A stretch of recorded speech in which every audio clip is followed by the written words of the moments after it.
تخيل معايا كتعيش حياتك عادي في ألمانيا وكتقول أنا ما درت والو، ولكن فجأة كتلقى البوليس قدامك. والأغرب ممكن يكون السبب حاجة كنتي كتشوفها عادية بزاف. في هذا الفيديو غنعطيك بعض النقاط اللي ضروري ترد بالك منهم، خصوصا إلا كنتي جديد في ألمانيا. نبداو بحاجة كتوقع في الطريق. تخيل كتسوق مستعجل شي شويه، كدوز بسرعه، كتبدل الطريق بشكل مفاجئ، ولا كتسوق بشي طريقه كتخلي اللي حداك يخاف. يمكن تقول لي واش فيها، انا مسيطر على الطوموبيل، ولكن اللي حداك ما عارفش باللي انت مسيطر على الطوموبيل. الا شاف شي واحد السوقان ديالك خطير وكيشكل خطر على الناس، يقدر يبلغ البوليس. يعني في ألمانيا ماشي غير السرعة هي اللي خاصك ترد بالك منها، حتى الطريقة ديالك ديال السوقان راها كتفرق. اولا مثلا انت فرحان، الموسيقى شاعله، صحابك مجموعين كتفرجوا في شي ماتش والضحك معمر الدار، ولكن الجار اللي تحتك ممكن عنده وليد صغير ناعس ولا خدام الصباح بكري، كيصبر مرة جوج ومن بعد ممكن يجي يدق عليك الباب، واذا بقى المشكل وما تحلش يقدر يطلب تدخل الشرطه على حسب الحاله. يعني داكشي اللي بالنسبه ليك غير شي شويه ديال الموسيقى، بالنسبه للجار ممكن يكون ليله كامله بلا نعاس.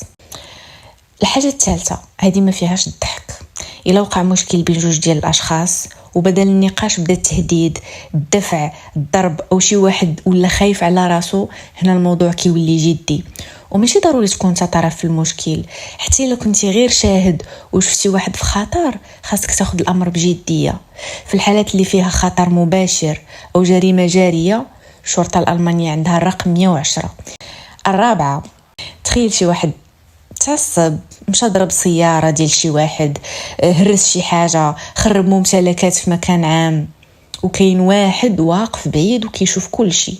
ممكن داك الشخص ما يقول والو في داك اللحظه، ولكن يقدر يبلغ ويعطي المعلومات اللي شاف.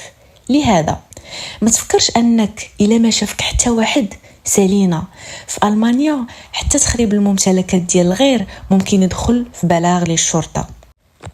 هذه غادي تضحكك، ولكن ممكن تخرج عليك غالية الشواء، حيت ماشي اي بارك في ألمانيا ممكن تشعل فيه العافية وتقول انا غير كان شوي. شوف العلامة قبل ما تشعل، حيت الا كان غريلن فابوتن راه ممنوع، وشي واحد يقدر يبلغ عليك، وهنا غتكون لا كاتاستروف. نقطة اخرى مهمة، وهنا بزاف ديال الناس كيوقعوا فيها بلا ما يحسوا.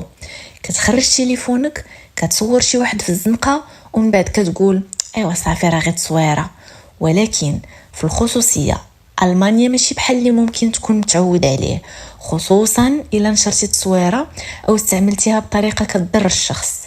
لذلك قبل ما تصور فكر شي شويه. واش معنى هذا الشيء؟ ان اي ألماني يقدر يعيط للبوليس غير حيت ما عجبوش التصرف ديالك؟ طبعا لا. البلاغ ما كيعنيش اوتوماتيكيا انك مذنب، يعني الشرطه كتسمع شنو وقع، كتجمع المعلومات، كتشوف شنو كاين بالضبط. يعني ما تخافش من فكره واحد عيط للبوليس انك غادي تعاقب. المهم انك تعرف حقوقك وتعرف شنو هو التصرف الصحيح في كل موقف. ودابا بغيت نعرف منك شنو هي اكثر وحده في هاد النقط هادو فاجاتك. اكتب لي في لي كومونتير، وإلا كنتي عايش في ألمانيا تابعني، حيت كل مرة غادي نوريك حاجات على ألمانيا يمكن تعيش معها كل نهار ولكن عمرك كنتي عارف القصة اللي وراها. ألمانيا في دقيقة، معلومات من قلب ألمانيا وبطريقة بسيطة.